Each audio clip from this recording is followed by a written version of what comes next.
Christina died, what would your move be? What would my move be? Like, what would you do? Enjoy my life. For years, Tom Segura and Christina P were considered one of comedy's strongest couples. They built an entire podcast empire together, raised 2 kids, and Tom spent years making jokes about eventually trading Christina in for a younger woman.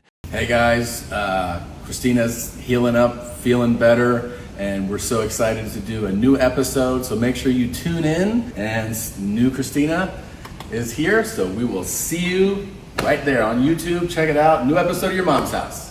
After 18 years together, their divorce came as a shock to many fans, especially because the two built their entire brand around their relationship. Through Your Mom's House podcast, they shared countless stories about their marriage, their family, and the everyday arguments that came with being a long-term couple. And I farted, and then a little wet came and I wasn't wearing any underwear under my pajamas.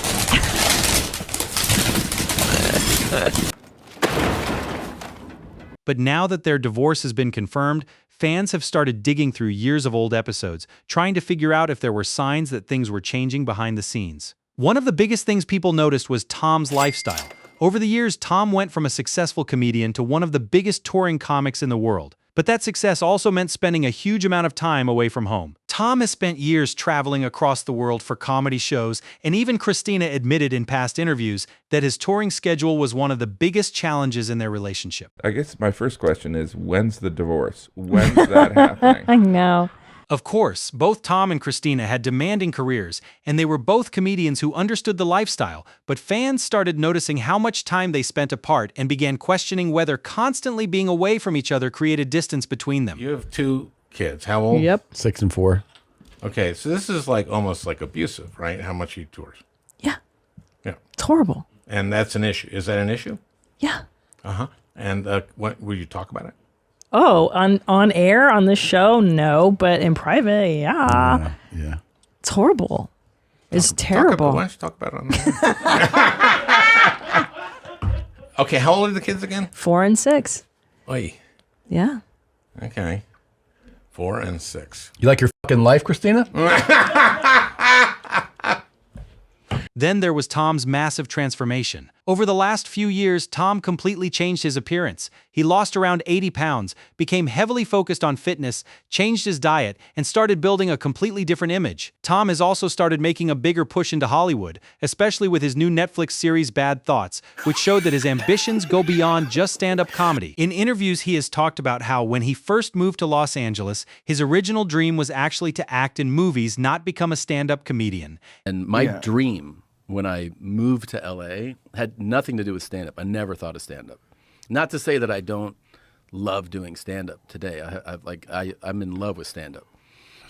But I moved to LA because I was like, oh, I want to do movies. And after years of success in comedy, fans believe Tom started putting more energy into chasing that Hollywood dream. While many people respected his transformation, others felt like the new version of Tom was completely different from the comedian they originally became fans of.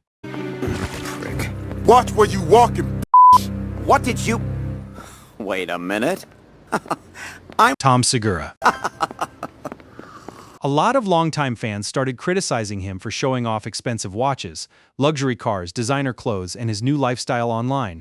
Some felt like the comedian who once joked about being broke had become disconnected from the audience that supported him. That criticism reached a peak when Tom pushed back against fans who complained that his wealth made them feel bad about their own situations. Can I just say this real quick? Yeah. Every time we talk about like a watch or a car, I'll get a bunch of messages from losers that try to tell me that I'm making them feel bad about their situation. You're in control of your own situation and your own feelings. So don't put it on me that you feel bad that I have something that, but I'm struggling with rent this month. Figure it the fuck out, okay? Like, don't make my life be a problem for your life. If you don't like it, guess what? You're not going to be able to control what people talk about. People are going to talk about things that you don't have for the rest of your fucking life. There have also been years of jokes and comments from Tom and other comedians about the possibility of their marriage ending. Obviously, comedians make exaggerated jokes all the time, especially on podcasts where pushing boundaries is part of the entertainment. What's interesting, though, is that their public dynamic did appear to change before the announcement. For years, Your Mom's House was built around Tom and Christina sitting together every episode. But eventually, the two began appearing separately more often, with Christina hosting episodes without Tom. To many fans, that change seemed unusual after almost 2 decades of them doing everything together. Looking back now, some believe the signs were there long before the divorce became public.